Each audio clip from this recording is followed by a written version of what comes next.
Así que esto es lo que tenemos que hacer. Una de las cosas que tenemos que hacer es cómo hacer la voluntad de Dios. Y eso es esta noche, Santiago capítulo 4, 11 al 17, cómo hacer la voluntad de Dios. Tengo mucho que cubrir. Repasaré la introducción muy rápidamente antes de entrar en las dos cuestiones principales que Santiago quiere abordar.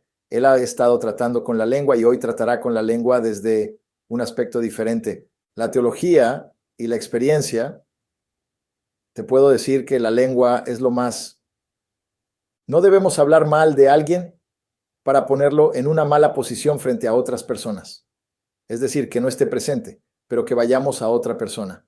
Digamos, en este caso, José, vamos a utilizarte como ejemplo. Y voy a Teddy en relación con José y él no está presente. Pero traigo acusaciones o cosas que no me gustan de él y te las traigo a ti sin que él esté presente. De eso está hablando Santiago. Una cosa muy sencilla que una lengua puede hacer, ¿verdad? Porque una lengua, quiero decir, ¿para qué se nos dio la lengua? ¿Cuál fue el propósito de que Dios nos diera una lengua? Para alabar a Dios, para glorificar a Dios.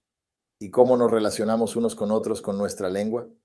Sí, debemos animarnos unos a otros, levantarnos unos a otros.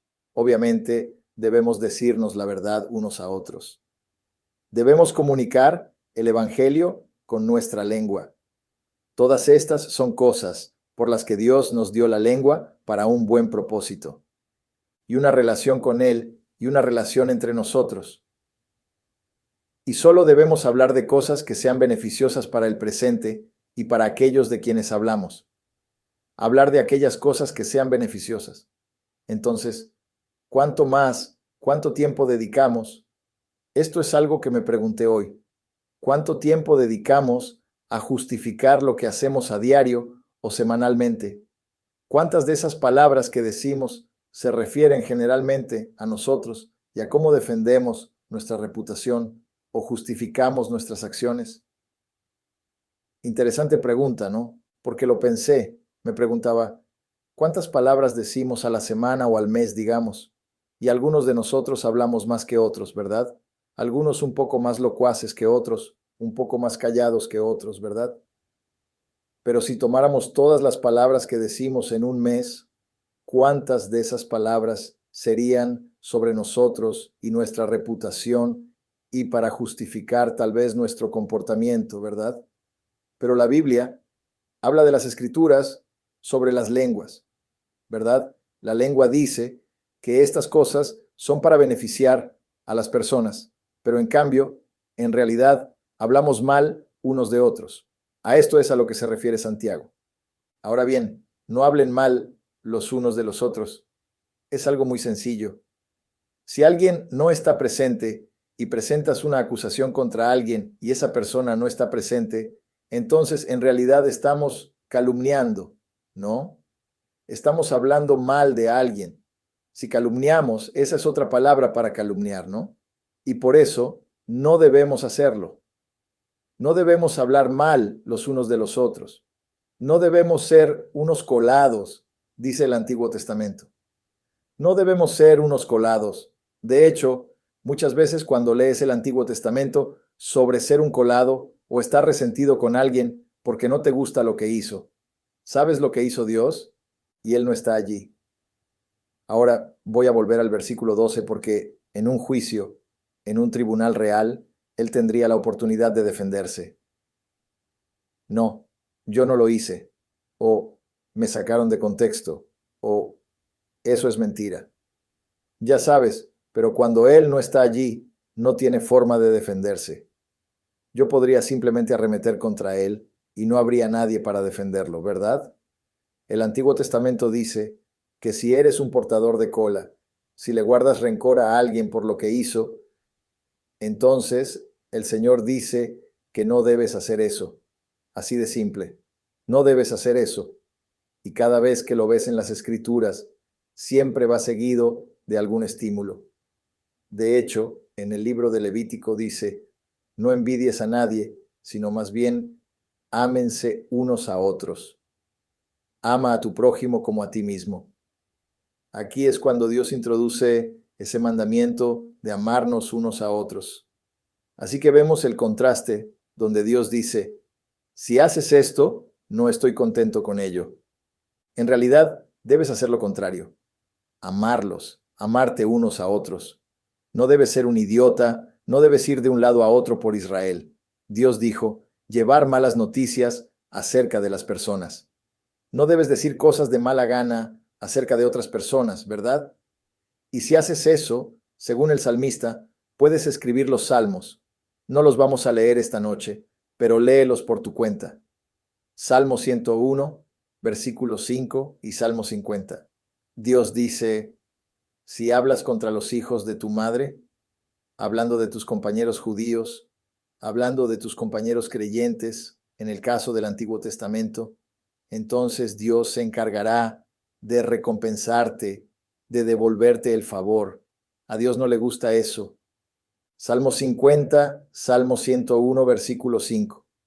Dios recompensa a los que hablan mal contra los hijos de su madre, es decir, la misma relación. Pero hermanos como judíos, pero en el caso de los creyentes, aplicamos en el Nuevo Testamento, sería hijos del Señor, creyentes unos de otros. Dios no ve con buenos ojos cuando hablamos mal unos de otros.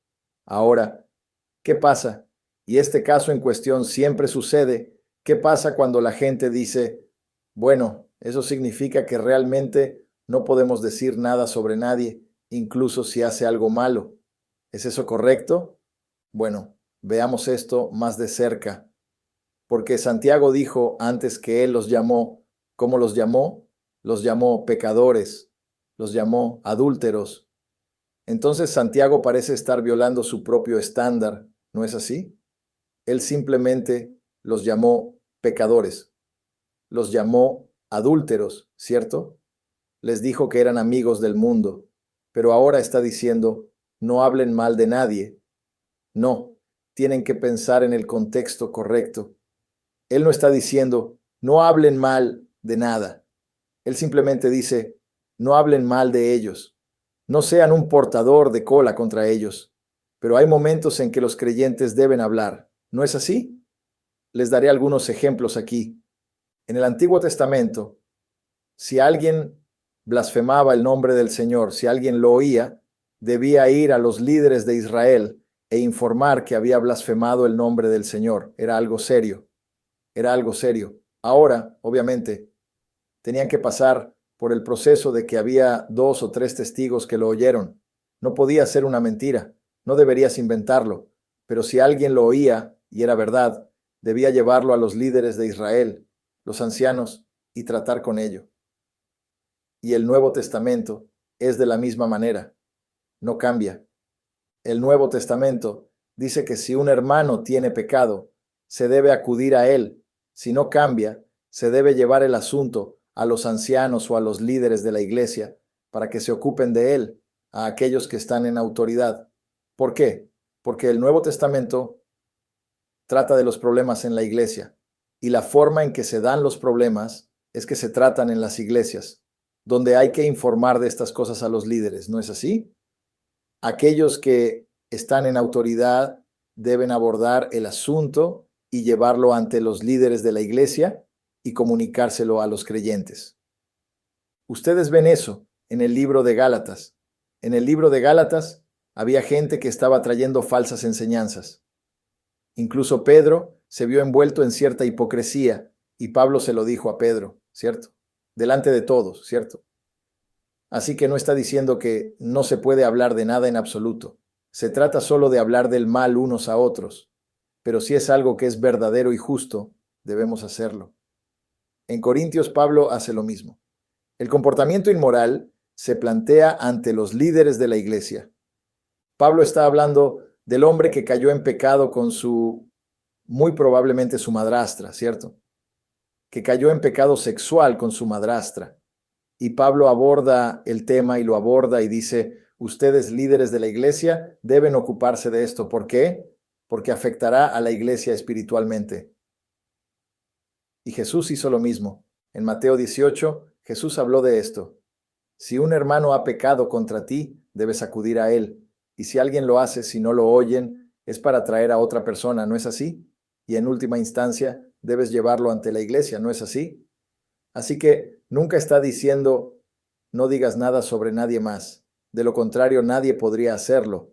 Todos podrían pecar y no habría responsabilidad. Él, Santiago, está hablando directamente acerca de presentar una acusación malvada, una acusación falsa, un chisme, algo que calumnia a la persona. Eso definitivamente no es verdad. Pero ¿qué pasa con esto? ¿Qué pasa con los falsos maestros?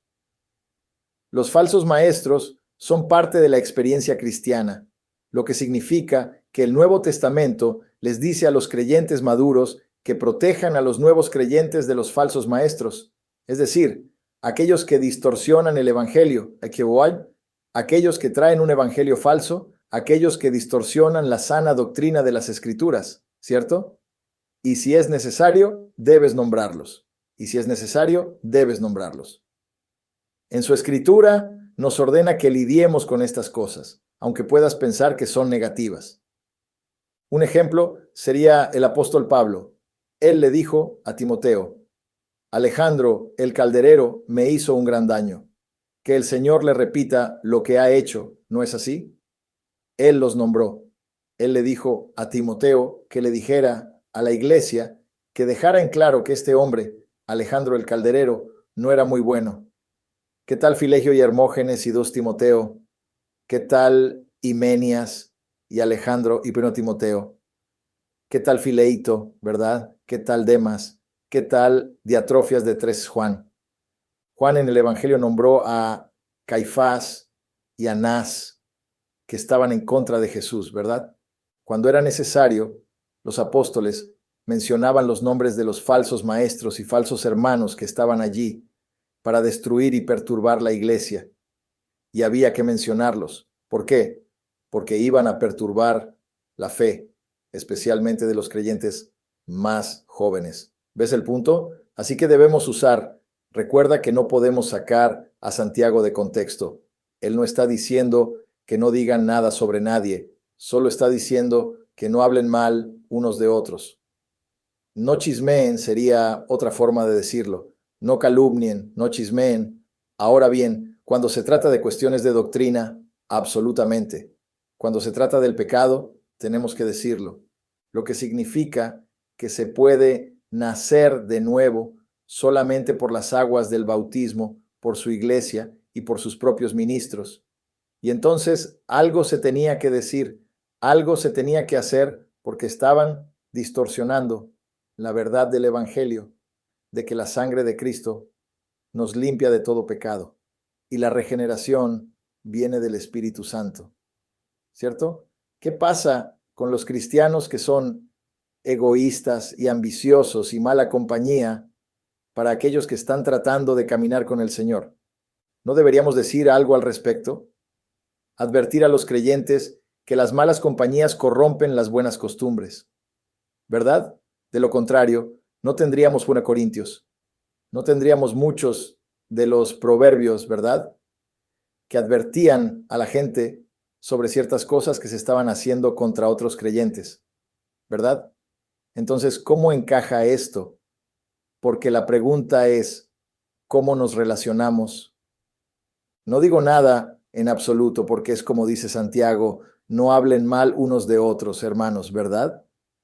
No los juzguen. ¿Y qué otras partes de las Escrituras dicen que sí, que hay que nombrar estas cosas, que hay que abordar estos asuntos? ¿Correcto? Muy sencillo. Cuando escuchas blasfemias en el nombre del Señor, alguien blasfema contra el Señor continuamente, o tiene enseñanzas peligrosas que llegan a la iglesia y que van a afectar a otros, ¿correcto?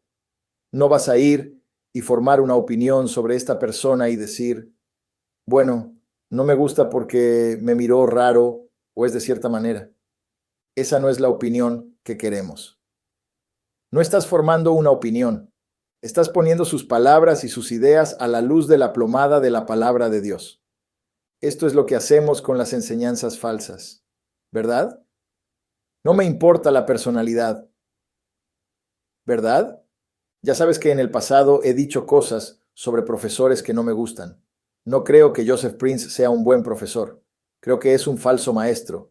Enseña que no hay arrepentimiento en la Biblia. Bueno, eso es falso. Claramente falso.